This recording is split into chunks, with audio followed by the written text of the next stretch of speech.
بسم اللہ الرحمن الرحیم۔ السلام علیکم ورحمۃ اللہ وبرکاتہ۔ ہمدرد ہیلتھ ٹپس میں آپ کو ویلکم کرتے ہیں۔ آج کی اس نئی ویڈیو میں ہم آپ کو کھانسی اور اس کا علاج بتانے جا رہے ہیں۔ عزیز دوستوں، موسم سرما میں خشک کھانسی یا سردی کی وجہ سے کھانسی، اس سے کیسے جان چھڑائی جائے۔ موسم سرما کی آمد ہے اور ہر گھر میں ہر عمر کے فرد کھانسی کے سبب گلے میں خراشوں، بلغمی، کھانسی، نزلہ، زکام اور بخار میں مبتلا نظر آتے ہیں۔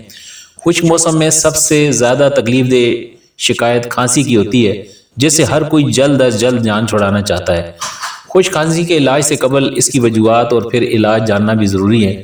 ماہرین کے مطابق خشک کھانسی عام طور پر وائرل ہوتی ہے۔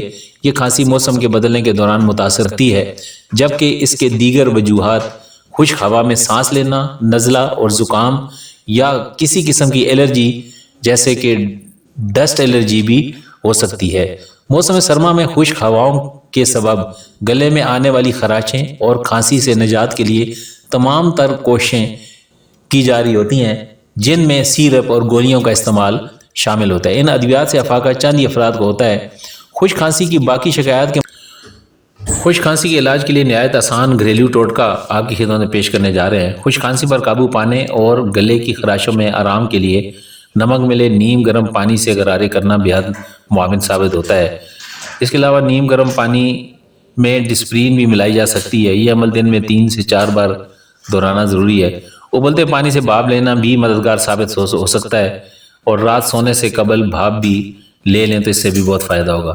تو دوستو، آج کی اس ویڈیو میں ہم آپ کو سردی اور کھانسی آسان گھریلو نسخہ بتانے جا رہے ہیں، جس سے آپ کو سردی کے موسم میں ہونے والی کھانسی سے مکمل آرام نصیب ہوگا۔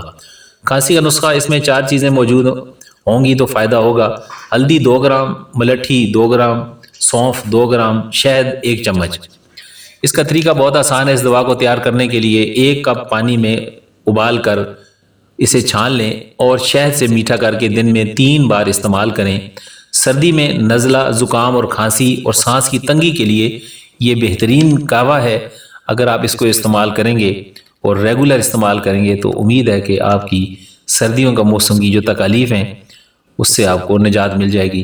امید ہے کہ آپ کو آج کی اس ویڈیو سے فائدہ ہوا ہوگا۔ السلام علیکم ورحمۃ اللہ۔